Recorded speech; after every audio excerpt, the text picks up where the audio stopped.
Hello, Gerhard. How I'm nice to in. see you.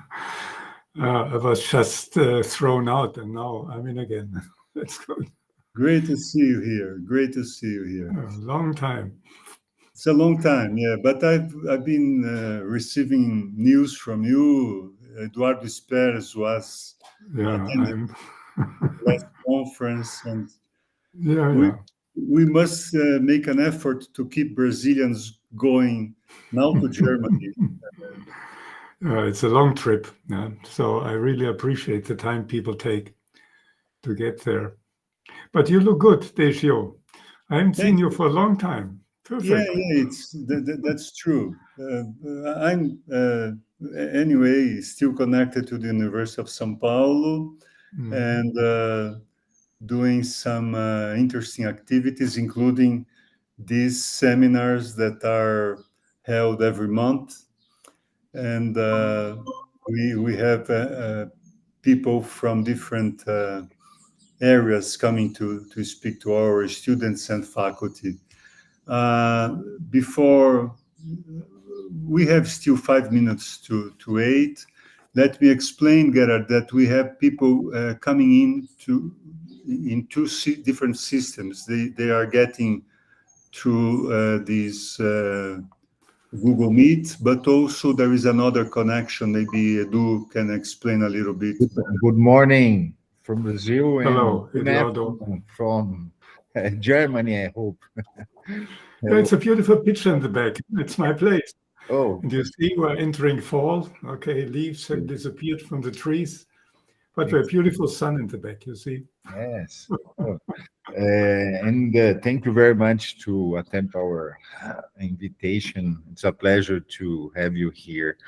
As Professor Décio told, we have this meeting here to the students from Okay. Meet and also at YouTube. I think you received also the link. If not, I ask Luis to send the link from YouTube, Okay. please. After the seminar. Yeah. Okay. Yes, Very because good. you'll be saved and be in our page from the Okay. university. Okay. And I hope it works. I've never been working with Google Meets. My home, how do you say, communication tool is Zoom. So Zoom is easy. So we will see. Maybe the whole thing fails. So I will So, get students from Professor the very Gerhard, beginning. we will monitor the questions and everything Okay. that happens outside from YouTube. Then we can send you here if necessary. Perfect. probably, Gerard, we have the audience composed by two different profiles. Some people, some students and faculty, but also people from industry that are interested in the topics that we are dealing with. So we just don't have too much control now about the audience, but it's been very interesting in our past activities. So uh, also, if this fits in your schedule, okay, we have about 1 hour, and so Good. including time for discussions, questions, and so please, if you consider proper to shorten a little bit, then we can save 15 minutes at the end for questions and answers. Okay? Very good. Yeah. And I'm really very fond of ChatGPT and artificial intelligence at the moment. So I didn't know how it works. I think that we have a new tool in our hands that we don't know exactly to where Yeah, yeah, yeah. it can bring us to. Yeah, it's a Google Plus to some extent. Yeah, it goes the next step a little bit further. Yeah. But you need to have some training, some The experience, and next we're step, Gerard, just might be playing. something like that. I have to give a conference. Please do it for me. Yeah, you can tell Google, ChatGPT, please provide it to me. Anyway, well, Okay, you tell me when to start. and then I will. Let me just briefly introduce Okay. Professor Gerhard Schiefer from the University of Bonn. He's a real leader for decades in the study of food systems at the university on a European network, and also I can say that attracting a lot of Brazilian researchers to the activities held at the University of Bonn. Also, I have to talk about the annual conference that Professor Schiefer holds, originally in Innsbruck in Austria, but now back to Germany, every February, Yes. that's correct, which is something that maybe at the end we can talk a little bit about that, to motivate our Brazilian faculty and students to be present there. So, Professor Gerhard Schiefer, thank you for accepting our invitation. Please, the floor is yours. Thank you very much. I'm happy that it works so easily, the communication between two continents.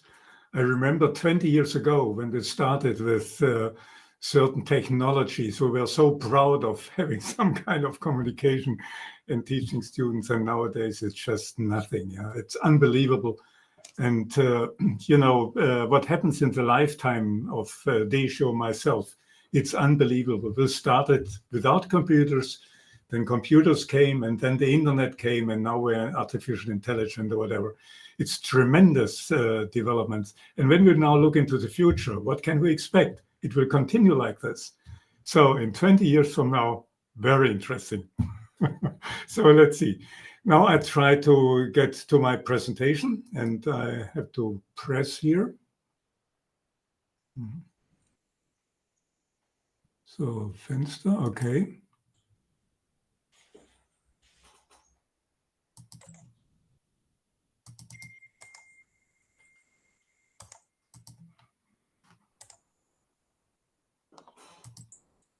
I think I have a, oh yeah, okay.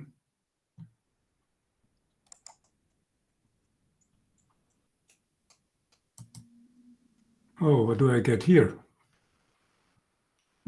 Stop presenting. Very, very complicated.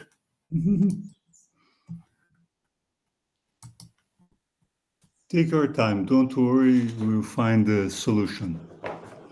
Okay, I stop presenting. Now I try again.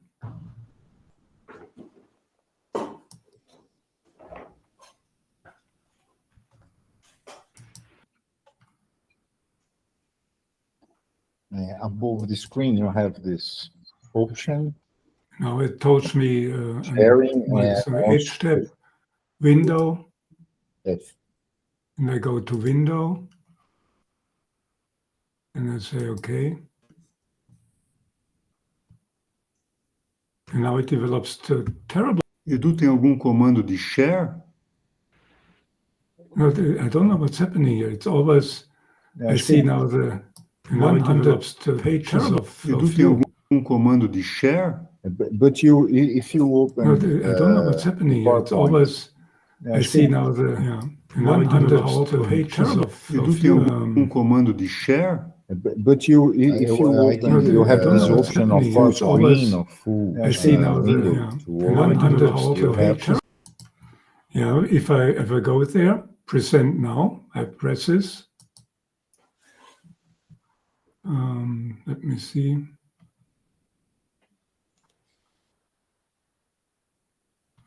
I press present now, okay? You can share the full screen or full window. I say window. There is an option of full window, or that doesn't show. That's interesting. I got it.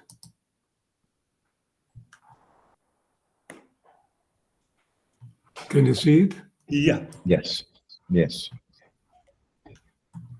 To me, it's small, but I can. Okay. At least I can see it. How is it big enough for you, or? Décio, turn on the voice. Your Yeah, it's fine. We can follow you. Is it only to the left? Mhm. Okay, I don't know how it looks like in your place. In my place, it's to the left of the screen, and I see you to the right. Yeah, it is good enough, Gerhard. We can follow.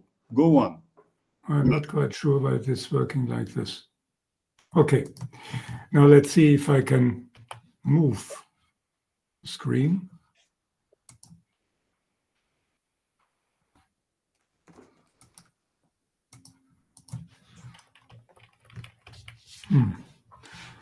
Oh, we should have tried before. Mhm.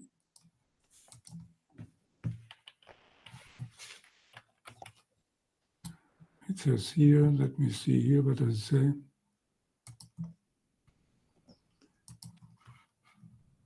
Você conseguiria abrir, Edu, aqui, pilotar daqui? It's not moving. That's what is strange here. I think you can presenting. choose full window in this the screen. If you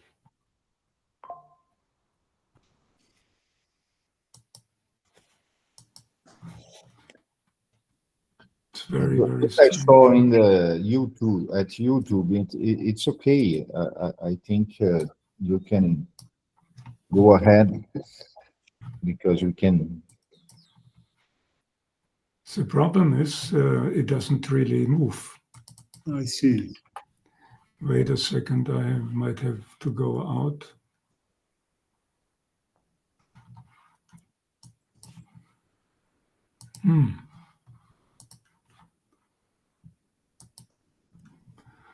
Now let me see. Or I go out again and try again. Okay.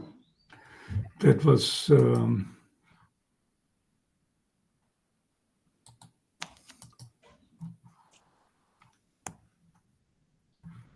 Luiz, você tem uma sugestão para ele?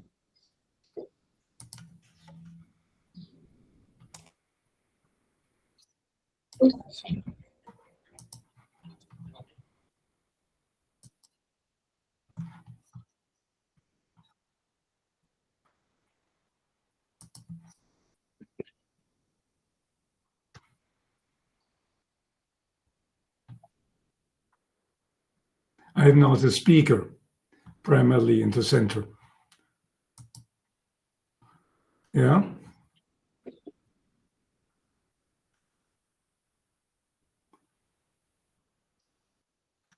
I see you now in the center.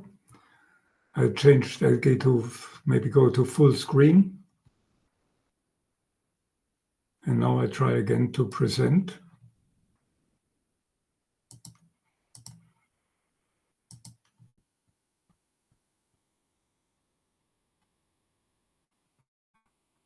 Okay.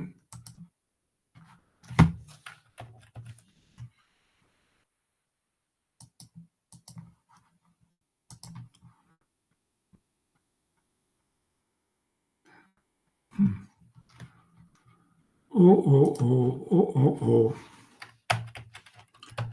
I'm really wondering why it's not moving. Do I have to press something?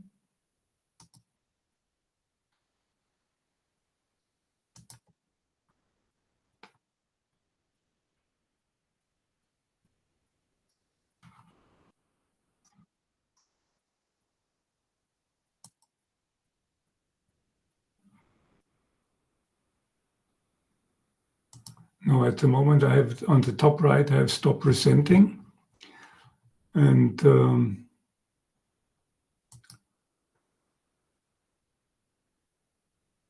it says you are presenting.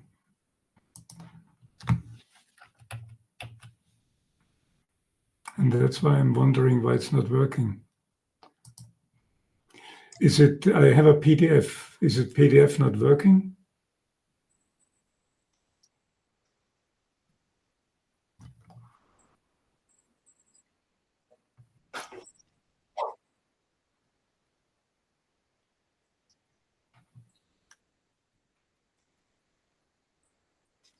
I have a blue. You are presenting, yeah.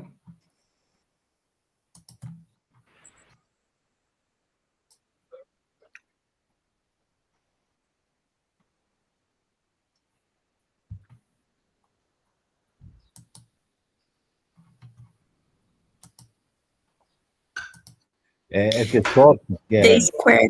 you have this number 49.2%, and then you can increase to 100%. Not in my view here.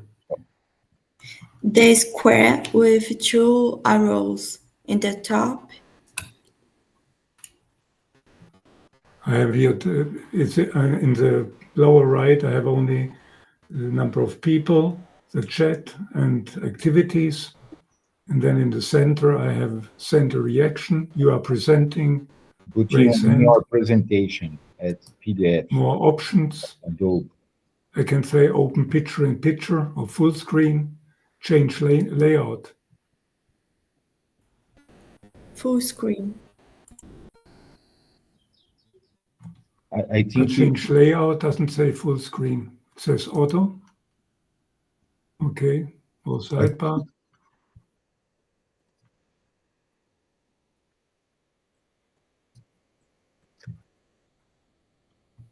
Oh, I had opened the PDF and then, okay, No, maybe I go out again. Wait a second. So now I try it again.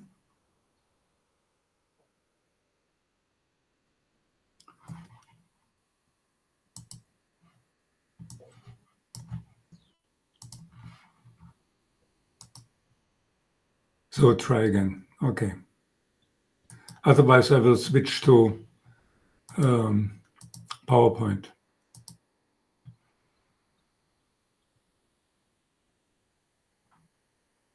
It's now a better screen. Yeah. Yes, okay. But it's not moving anyhow. That's really... but you need to move in the PowerPoint. Okay, I don't see you now anymore. Does it move now? Yeah. Okay, now I'm back in my screen, in my computer screen. I don't see you anymore, and then I can work with it. Very good. So I think for the moment it's working. Thank you very much. I just want to show you where I come from. You see here Europe, and then you see a red circle, and we're in the center of the circle. And I'm coming from Bonn. It's to the top left. It's a very old city. It was founded by the Romans about 2,000 years ago. And you see here the Rhine River. It's a very nice location. And in the past, Bonn was a capital of Germany. But when the government moved to Berlin, we became the German United Nations city. So we have the United Nations offices here. We have also United Nations University. And all this is embedded in what we call the Rhine Food Concentration, where we have a lot of research from 6, 7 universities close by, big universities, center of the food industry. And it's a very, very densely populated area, so consumers are also here. So that's quite interesting. And who am I?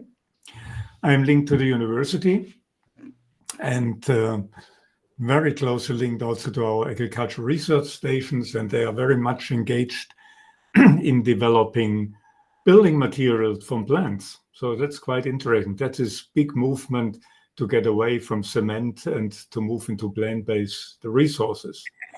And I'm also engaged in an IT spin-off, and you see here part of the office building. Okay, now, why this strange heading? I think you were wondering, I go back here. You were wondering why there is a presentation on food security. Yeah, maybe I was wondering too. But it had to do with the European Green Deal.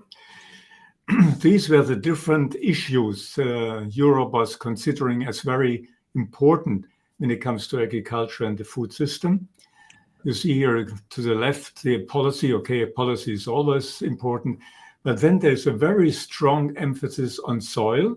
You see it on the top left, EU soil strategy, and on the bottom you have a soil monitoring directive. And at the moment, there are quite a number of major European projects that are being funded that deal with soil. That seems to be, I am not a soil specialist, but that seems to be one of the key issues when it comes to climate change. Then we have the farm to fork, biodiversity, everything that was meant to move Europe towards a carbon-free society. You see also in the center the European climate law. So the focus was on climate, challenges to deal with. And now I'm engaged in a project, and you see this project picked up something from almost all boxes here. So it has political issues, it deals with soil, it has talks from farm to fork, so it's a food chain is involved, food system framework, so everything is in there. It's a big project, about 15 million that are in there, and we'll see. And it's part of a program, and now we get to the core of what I'm going to discuss with you today. A big program in the European research area talking about fostering the resilience of food security. And inside this big program, there's room for many, many different projects, and we are one of them. The title is terrible. I don't like it. I don't even understand it. But it covers everything. Talks about consumers, talks about socioecology, talks about biodiversity. That's all in the title. Talks about data, futures, etc. Anyhow, it was considered to be an interesting project, and we're about 20 partners, and then living labs. And living labs is something, I don't know if you know about this. This is something very specific in the European research sphere, and I show it, what we are talking about. Living labs are groups where different partners work together, usually three. You have a partner from research, you have maybe a partner from industry or farming, and then maybe an advisory group. So you see such a small cluster where a few work together in a certain area, certain region to do something together. And in this project, we invited now 10 living labs, and they are covering now those different areas. We have now 4 climate areas, and in each one of those areas, there is at least one living lab. And then they are partners. So we have the 20 research partners, so we are doing research. And then on the other side, we have those 10 living labs, and then we cooperate with them. We tell them maybe something sensible, and they say, okay, it's good. And if good, they try it out. If it's not good, they refuse it. So it's a kind of an interaction between practice and theory. Now it comes to food security. Food security in Europe. People start laughing when we talk about food security in Europe because we have more food than we need. So food security in terms of affordability or in terms of availability is not an issue. But you see here to the right that there are many different elements that are relevant when it comes to food security. One is the availability. Okay, forget about it in our area. But the affordability is very important. We have a big issue in providing meals to people who are in need. So there's something, I think it's in all European countries, in my country as well, we have certain organizations that serve meals for free. And then there are tens of thousands of people going there and getting meals. And especially now with the Ukraine war, we have about 1 million people that came from Ukraine, and many of them just use these services and get food. So the affordability is a very important issue. Easy access is a problem also when it comes to rural areas, because we might have difficulties of having shops there, so people might have to travel large distances to get to a place where they can have access to food, etc. And then also quality and diversity. So especially during the Corona crisis, some of the food was not available. So when we looked at the shelves in our shops, half of them were empty. So we did enough food, but not what we wanted. So diversity is an option, and of course quality. And one of the big issues, I don't know about your countries, but in my country, obesity, and I think all over Europe, is a big issue. So, and that is all linked to the food security discussion. Now let's move further. The question is, what is resilience and what is contingency? When we talk about resilience, we talk about a food system that can manage with any deficiencies in food security. Yeah, because if there is not food available, they manage themselves and then they import more and all of a sudden everything is fine. So a big effort in food research and food system research in Europe is making the food system more resilient. But you cannot cover everything with resilience. So there's still a place where, there's something happens that is not captured by resilience, where you have a contingency. Somebody has to act beyond the food system actors. And now the question is, okay, where do you place contingency in this matrix? You have on the left, axis, there's a likelihood of a hazard. That means the probability. And to the right, you have the potential impact.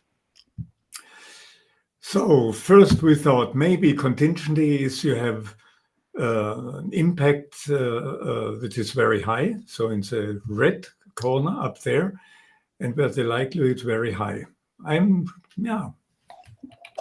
That's this kind of thinking. I'm not quite sure if that's quite right. So we are still discussing. Maybe resilience doesn't care about hazards that are very unlikely, even that have a high impact. That means the lower right corner could be also a place for contingency. So this is a discussion, what do people do when they discuss about contingency? And then we have two lines of contingency discussions. One is that you prepare for contingency. That means you are prepared. If something happens, you know what to do. Or the other way, you stand still and then all of a sudden something happening, and then on short notice, you have to develop a contingency plan. So we are more focusing on the first part, that you say we are going to get prepared. And then you have to make a decision what you are looking at here. Okay, let's move further. We started looking into and said, let's look what the European community and the Commission has been developed. So we were searching. You see here, there are websites, EU sources and information. A lot of documents are available there. And we started.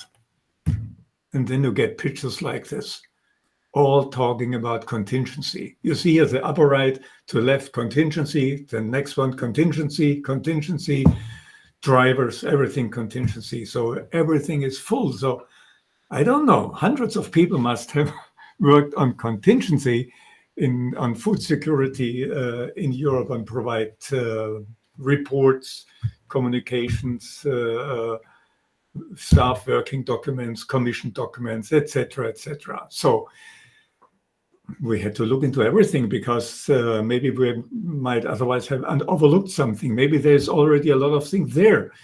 And we just need to pick up something and say, yes, this report is good. That's the perfect base for our contingency planning problem. But there were more. Yeah, then we had to the left, we have scenario building for contingency planning, many reports. I've just listed 3 of them. On the bottom, you have the World Economic Forum. They are engaged. So in the middle is research institutions, etc. So many groups are developing scenarios. And then other people were talking about drivers for food security. What is relevant when it comes to food? What things maybe a war is a driver could be for food security. So what do we have to look at when we want to this? There are also many reports. So we just listed 3 of them. And then there's still more. In contingency planning in food security to the left. And then to the right, contingency planning beyond food security. So I had a postdoc. He was just reading and reading and reading, to going through all those documents and see what's going on. And then I said, should we stop doing anything, or what do you think? And then we said, yeah, we need something else. What we get here in all those reports, in all those booklets, is not what we need. We have plenty of background concepts, maybe too much research, I don't know. But we have too little to really be able to work with. So that was our base where we started to discuss. Now, we tried to put together a scheme which I think it's very simple. We have in the middle, you see risk management, and to the right, coordination of activities. But this was the essence of what came out of all those reports. Many of them were talking about how to coordinate actors. A report about coordination, another report about coordination, and then other reports about risk management, etc. And so we put this together, and you see here to the left, we have early warning systems, and they are relevant, they're important when you look at risk, so that you know when you need to act, somebody has to do something. And then you have all the actors to the right, which might have a say when it comes to food security activities. And then you have vulnerable groups to the lower right, because not everything, rich people don't care. So for them, food security is nothing. So, but it's certain groups of people that are low-income people, homeless, refugees, whatever. And then we have also the food chain actors that they may go bankrupt or have to act, and consumers. So that was the basis. We said we concentrate on risk management. 2 elements to deal with. We have to identify risk, and we have to take care of risk. Now, you see, if we go step by step, very logically. So first step, identification of risk. And then you get to a picture like this. I like it very much.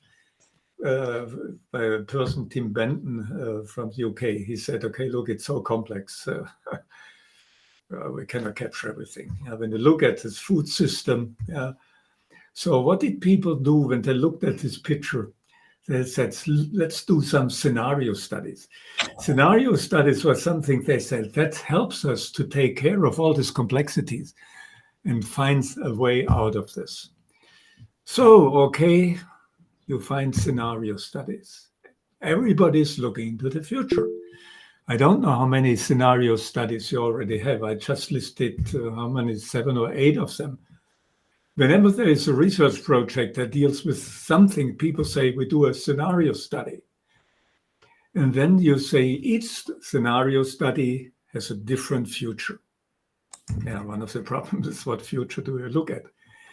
But scenario studies are still too complicated. So people say we have to simplify further. We have to simplify our look into the future to 2 dimensions. That means we look at 2 drivers and then see how they develop, and then we get a picture of the future. The problem is, what drivers do you take? So many different people take different drivers, and then they arrive at different futures. And I've just taken 4 of them. Some people look at sustainability, equality, regulation, innovation, and say, so you think of whatever you want. And then you put those, then you do brainstorming, and then you look into, or you formulate possible futures that came up by looking at the development of the different drivers. So you get confused. I get confused. So I said, forget about all this. Because whatever you look into the future in the scenarios, you usually come up with the same type of risks. And I've just taken now a picture of the World Economic Forum, which has put now the risks into the matrix we were looking at before. You have the impact, we have the likelihood, and it's always the same. To the right, I have taken an analysis of what type of risks have people experienced last year. And you see about 1/3 was weather extreme, 1/3 was economic shocks, so almost, so, and the rest were conflicts, etc. So the major risks which are independent now of wars are weather extremes and economic shocks. And the two circles I put there, one is extreme weather, and the other one has to do with regulations. So these are our risks we have to deal with. So I think that's the easier part. Instead of looking at two different scenarios, look at the risk, and then you have something to look at. So that was the first part. Now we know what to look at, and now the next part is we have to take care of. Very simple. We have two parts when we want to make the whole thing operational. We looked first to the left side, identification of risk, and that we've already done. Yeah, we looked at the assumption about possible contingency, possible risks, which we have to deal with. And now we put a very simple action plan here. That's a basis. It says specify actions, look at it. Is there a need for corrections?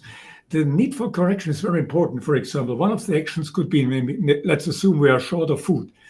Very simple approach would be import more. Who is suffering? The farms. Because when you have a lower production, usually prices would go up, so farms would be okay. But if we import, the prices would remain low. But then you have lower production with farms, so a corrective action would be to pay subsidies to farms to overcome this problematic period. And then you have the contingency plan. So that's very simple. And then you have the next step, and I only want to very quickly go in there and then jump out of it again when we talk about developing a system which works without, let's say, being developed on the spot. That means you have to see if something is happening. And I think one of the concepts that are really very helpful in this regard, and I think you all know it, is a hazard concept that we have in business management when it comes to quality management. When we look at processes, and it fits perfectly in there, because what does it do?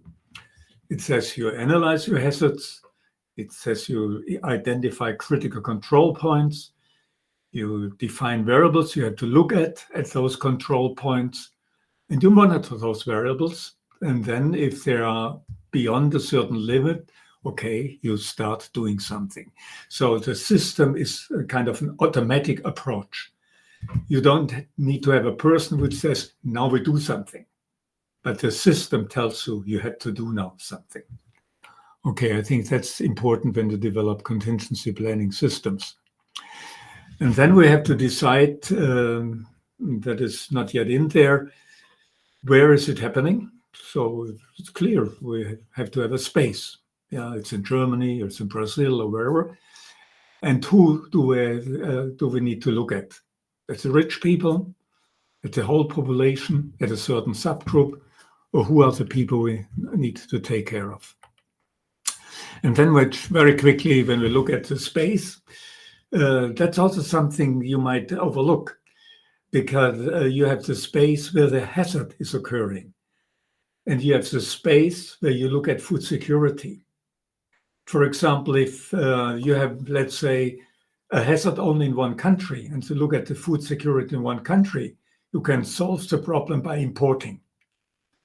But if the hazard is in all over Europe, and you look at the food safety problem in your country, you cannot just import from the rest of Europe because they have the same problem. So you have to differentiate when you look at the space hazard and the vulnerability. And you have to decide what group, who, yeah, and what you look at. So we continue here.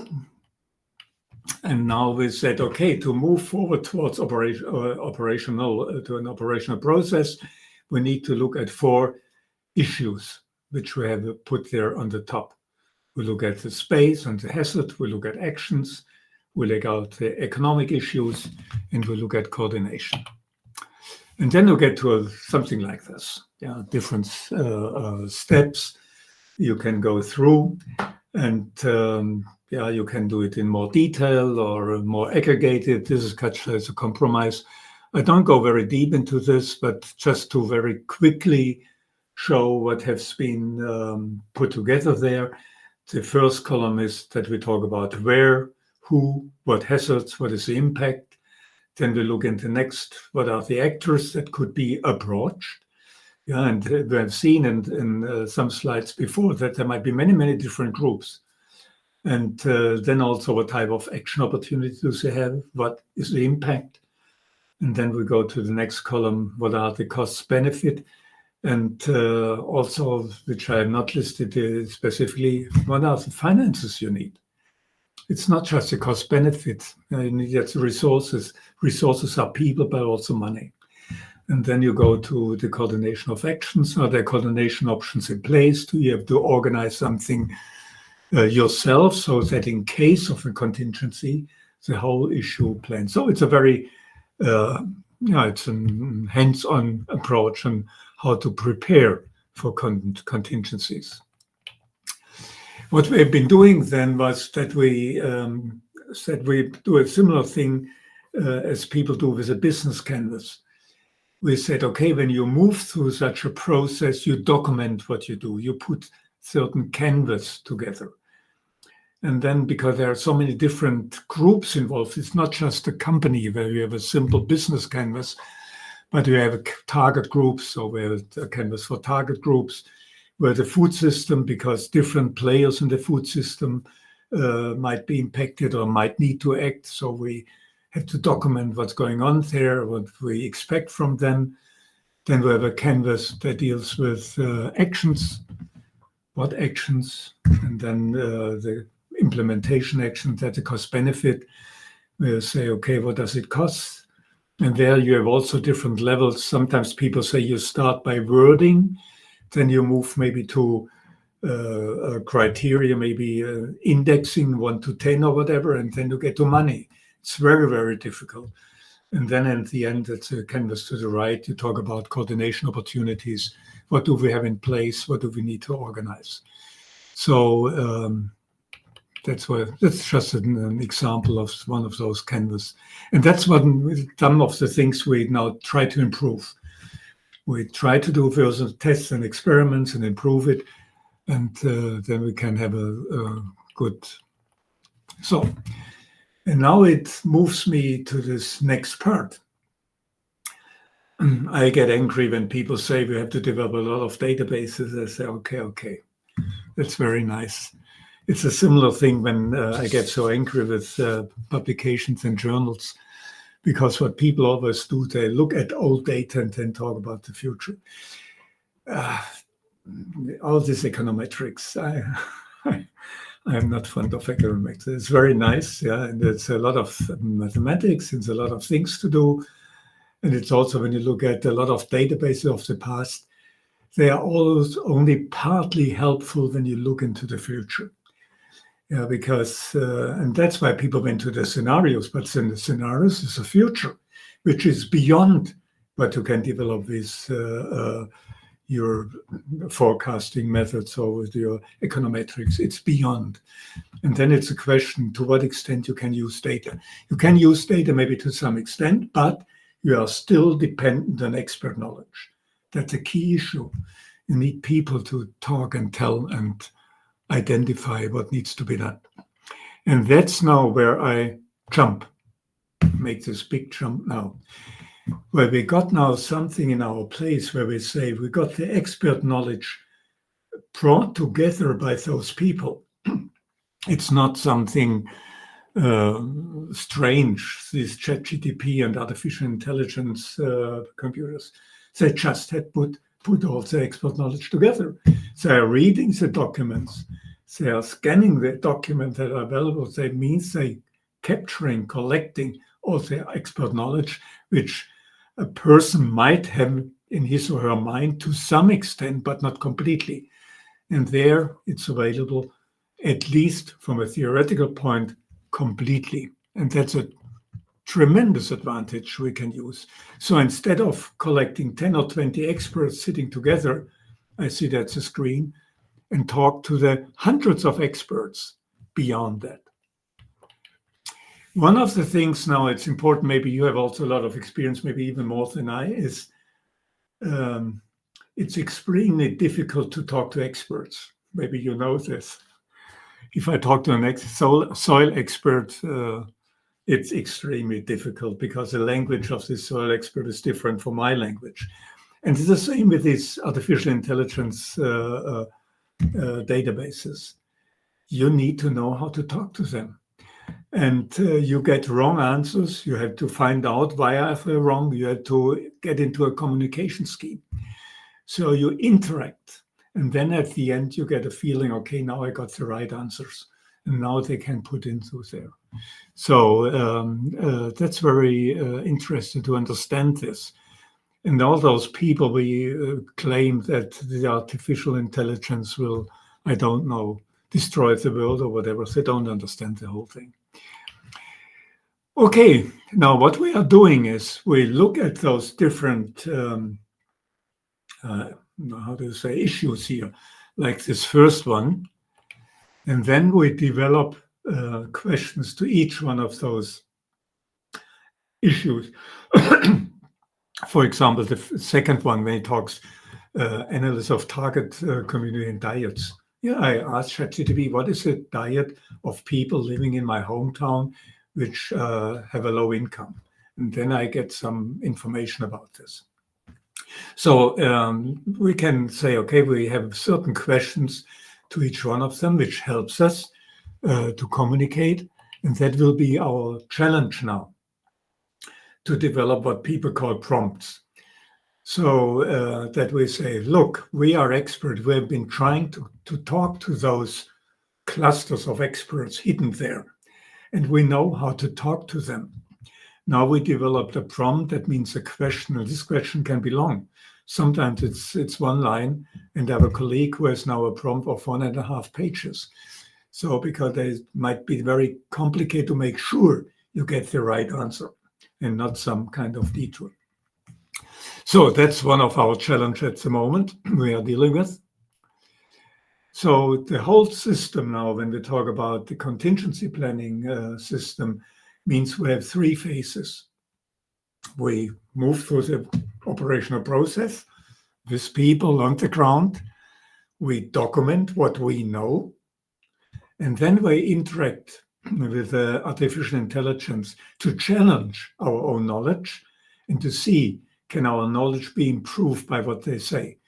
But I think it's very important that we first put down what we know to be able to evaluate the results we get from this expert cluster somewhere else to make sure whatever we get is fitting. And then we can improve and have now the right documentation and the right answers to in our contingency challenge.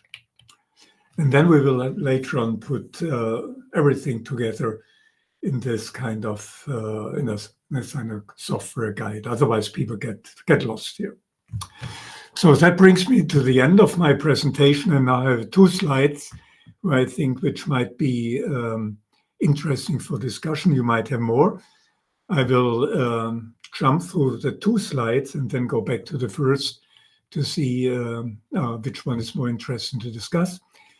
The first one is our, the question of our scientific approach. When we started the whole project, we wrote a lot of text, what we want to develop, how to create a contingency plan. I don't know to dare to do something more now on this, but I've asked ChatGPT, how should I create a contingency plan? And they provided me always the same I created by reading all those documents, putting things together, employing a person after 1 year and get to the extent. Said, why haven't we asked just this one? And then I said, okay, provide me a specific contingency plan for drought in my city for people who have low income. And okay, and then I got a specific contingency plan. And it said, okay, those sectors are involved and those sectors, and you have to ask for voluntary work and blah, blah, blah. A lot of things are in there. And I looked and said, oh, that's too expensive. I have not so much money. Provide one which is cheaper. And I got one. So if we had known these opportunities when we were developing the project plan would have looked completely different, because we would have used those sources from the very beginning. And it has a lot. And for example, one of my colleagues, he provided a report on drivers that have been dealt with in scientific publication. They were working for 1 year. I'm quite sure you could ask here, and you would, after 2-3 weeks, you would get the answer. The other one we could discuss about is the European Green Deal. There is at the moment a new commission going on, and they might change, because there is, you might have heard that we have certain changes in the political parties that are strong in Europe. So the Greens are losing. That means the Green Deal, the green will be reduced in size, and the economics gets bigger, because we say now we have to be more competitive. But at the moment, this is still what's on the table. Maybe we will consider more on this farm to fork strategy, sustainable food networks, and these things, yeah, and reduce a little bit the very concentrated focus we had in the past on things like soil, biodiversity, etc. So these were the two issues. And now I dare to go. Should I stay in the presentation or go back and see the pictures? I don't know what you mean. We can open for discussion if you like, Gerhard. Yeah, okay, I go out now. Yeah. And I stop now the presentation, because this one is not working on this level. So I stop the presentation. And now I'm... Gerhard, thank you. Let me just say that it is a very special. It is a very, very special meeting with you. You brought very interesting and relevant questions. The project that you are presenting to us deals with a relevant topic, of course, but also introduces a very innovative approach, including the AI tools to deal with. So this is, I would say, very new for us in Brazil. By the way, just before you start your presentation, I had a class with my students in which we discussed the issue of complexity. Okay. Mainly based in the ideas of Edgar Morin, bringing some challenges on how we deal with complex topics. And you brought a very interesting example of a truly complex issue that is being dealt under a European approach, which is very relevant and difficult to deal with. My question to start with is where to act? Food systems in Europe implies in dialoguing with international food suppliers. Any direction on how to proceed, how to include international players in this very challenging mechanism that in some point in time we must be to be coordinated with people outside from Europe. Have you thought about that? You know, there's a hot discussion going on in different countries in Europe, and it was initiated by, I think, two developments, which are not really directly food related, but to some extent. It was a war in Ukraine, which had a lot of impact on food availability, because Ukraine is one of the major exporters of food globally. And then also the challenge competition with China, which was more industry related. But both events initiated a discussion which says we should be more self-sufficient. That means there is more and more this move, make sure that we are able to serve in food ourselves for the most critical parts as much as possible, to promote international cooperation, but be not dependent on it so much anymore as in the past. The political view in the past in Europe was we are global interaction. It's a global view. Everybody is doing just what he or she can best. We trade. That's fine. Yeah. And this is now being reduced to say, okay, security is a major issue. And that's also why this food security theme came up. Yeah. And okay, we say to some extent in Europe, it's not so much when it comes to availability. It's in the UK. The UK started many years ago to make sure that they are less dependent on imports, because they are very much dependent on imports when it comes to food. But this kind of mood is now more prevalent. Yeah. And yeah, it's an open discussion, and we don't know yet how the European Commission is pushing. You know, there is a lot of money, and research is very much dominated by European money. We're about 18 billion that moves into food research in Europe, and money from the European Commission. So everybody's running for it. And that means they are very influential when it comes to the direction of research. Thank you, Gerhard. Please, the floor is open to the participants. Any questions or comments to Professor Gerhard Schiefer? Yes, actually, I do have one. From my understanding from the presentation, when considering possible issues, it seems the current idea is to develop broadly applicable solutions and contingency strategies that can both deal with many of the potential problems at once and also be easily adjusted to different environments and regions. However, are there still more targeted single-use strategies for specific potential problems, or is spending time developing such contingencies not worth the effort outside of high likelihood, high impact scenarios? I know there are contingencies like the seed vault in Norway, which is, well, unique, but things like these aren't exactly common, right? Yeah, that's one of those things. Okay. In the project it says, hello, Gerhard, you have to develop contingency plans. So that's what to do.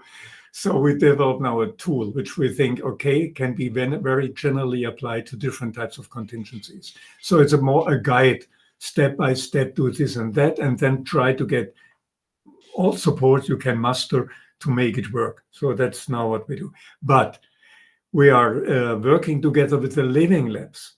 And the living labs are now those who determine what hazards they are going to look at and what scenarios they expect or could expect or want to look at in their own region.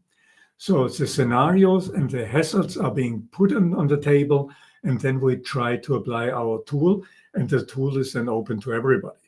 And because we have so many scenarios, so many different hazards in those different living labs, we have to be very flexible, and that's the way how we developed the tool. But we will do both. Yeah, we'll select certain hazards, but they are being brought to us, and we run the tool. Is that what you were asking for? Okay. Hi. Thank you. Hi, Tony. Please, Daniele, go on. Thank you for the presentation. It was very, very interesting. I'd like to know about your opinion about transgenic food, if it's a possibility to increase the availability of the food in the world. And I know that in the Europe, it's a country that normally they don't like the transgenic food, and I'd like your opinion about this. You mean, can you say again that I'm answer right? Which food? Genetically modified food. Genuine food. Yeah, Genetically modified. Yeah. Can I say something? I see a red screen when I hear the word Monsanto, because they have destroyed everything. Because when they started this genetically modified food, as we say it, when they were the ones who started it, they didn't communicate with consumers. They didn't communicate with the public. They communicated just with the industry. And then it got totally out of hand. You can no longer really discuss in a very neutral way in Germany about genetically modified food. It is out. When you go to any of the major retail chains in the UK, in France, wherever, and you look at their websites, they're all mentioning our food is not genetically modified. And I don't know how to get out of this. Maybe because we're now with this newer developments in genetics, where you don't bring, which modify the DNA of a certain crop, but not mixing genetics, that it might loosen up. And there is this discussion now going on that the laws will be changed. But with consumers, it's a big issue. And Monsanto has destroyed consumer confidence in the whole thing. And if you lose confidence in something in food, it's trouble. You are lost. It takes a long time to regain confidence again. But I think to me that's when. Sorry. Very important, your point. And I must say I agree 100% with you. The communication is so important when you have very turning points, technological changes like we had. You are right. Perfect. More questions, please. Hello, can you hear me? Yes, Sylvia, go on. Okay, morning. And thank you very much, Professor Schiefer, for your presentation. I apologize, I was late in a meeting. I would like to hear your opinion about all the discussion, how to accelerate the transition of food systems or agri-food systems, because when we discuss in particular the Brazilian case, we face two very different systems. If I can summarize it, Brazil, try to simplify. We have small scale farmers and a lot of concerns about how to produce food and to improve their sustainability and their income. And on the other hand, there is this perspective that all that we call agribusiness, we have to make a transition and move faster toward a more sustainable system of production. We are still doing that. Actually, we have several policies, but I feel that we are in a hurry to accelerate this process. So I would like to hear your opinion, what kind of tools from your experience in Europe, and thinking about the Brazilian case and all this heterogeneity we have in Brazil, what do you see as potential pathways to accelerate the process? Thank you. I think we are still in the same line as you. There's this, in principle, two headlines when it comes to the development of the food system. One is, as you said, sustainability, and the other one is regional development. So that's also one of the efforts, and that brings me a little bit when you talk about small farms. There is no support specifically to small farms, but to keep production or the whole food chain as much as possible inside the region. And the word region has a very, very high, positive understanding with consumers. So whenever you go to retail shops where it says regional products, people jump on there. So this is a policy of the Commission to try to change the food system from this more global food chains away to reduce them to regional chains. It has also a little bit to do with food security, but also with kind of regional development, sustainability in regions, not just the food system, but the region as such. So that's a key issue. And then it goes to sustainability as such. And you remember when I showed the EU slide, they look at different issues. One is CO2, carbon. That and you know, agriculture is not very good in carbon. So I always say one of the worst countries is New Zealand, with all the different sheep. They are terrible. It's a very nice green islands.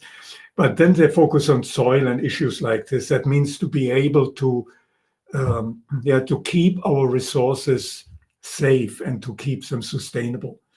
So there's a lot of developments regarding water, saving of water, and I think that becomes more and more an issue. I don't know in your country. Southern Europe is suffering extremely. Now it's getting warmer, water is scarce. So water means sustainable, means reduced water, means better farm production schemes to keep the soil healthy. That's another thing. I think these are the three: carbon, water, and soil. These are the three issues where people try to push, and then to concentrate on reducing the global chains to shorten them. And I think that's also when you look at retail, when these retail hubs, in the past, okay, they were sourcing from everywhere. And now when you look at them, more and more they source on a regional basis. In the past, they were farm products were sent to a central hub somewhere and then distributed to different retails. Now this central hub is no longer so important because those local farmers are directly delivering more to the local retail. So it's also a kind of getting away from this kind of large chains, and cutting them down to closed chains in a more regional setting. I don't know if that answers your question, but that's how I see the development. I think it's not so much different from yours. Thank you. Thank you, Silvia. Thank you, Gerhard. Eduardo, please. Yes, thank you. That's true. Professor Gerhard, thank you very much for your presentation. When we finish, me and Pedro, the presentation at this low carbon seminar session, the coordinator asked to us, it's not possible to have low carbon production of meat.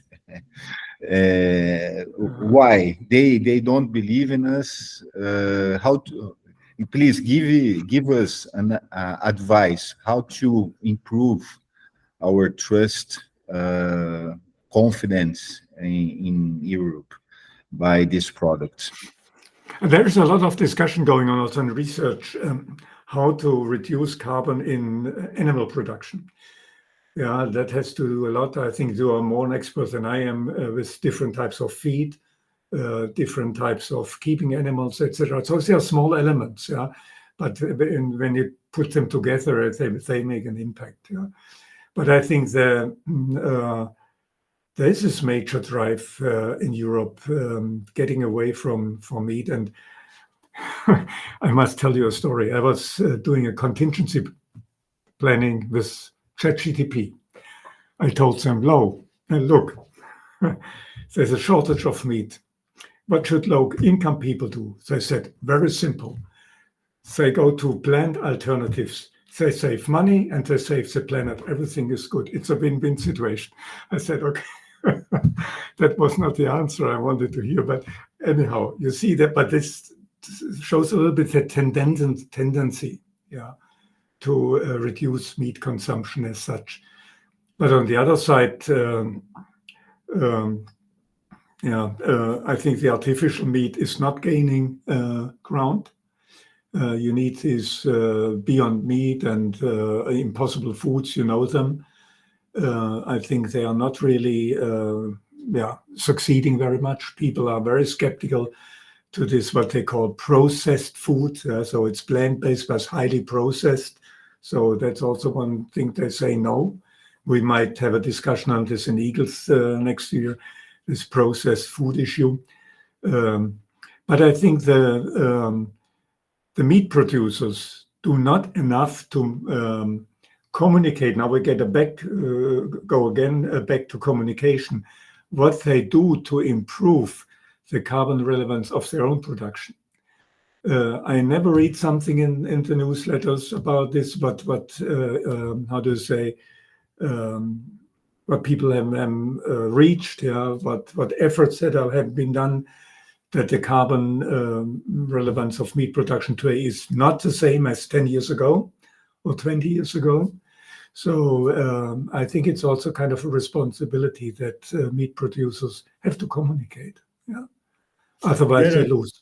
May I ask you if you consider that having acceptable common measurement techniques for carbon capture will be a relevant step towards a better decision in this, because we don't have the same measurements. And Eduardo's question in some way raises the issue that in Brazil, we see that there are very relevant advancements in terms of carbon management. Yeah.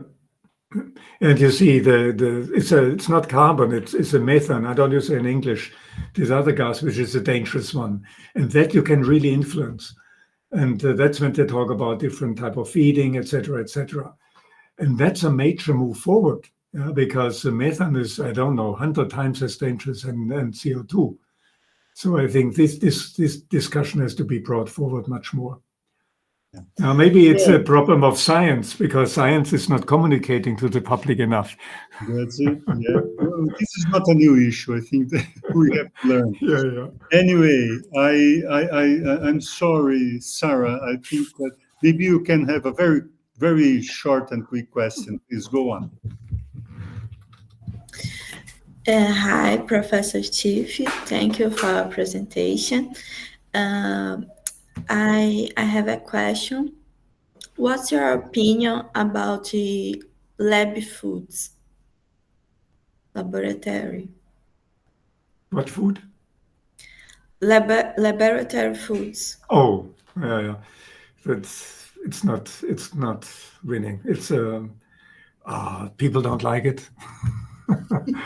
And I think that is also a discussion when it comes to the processed food and this laboratory food.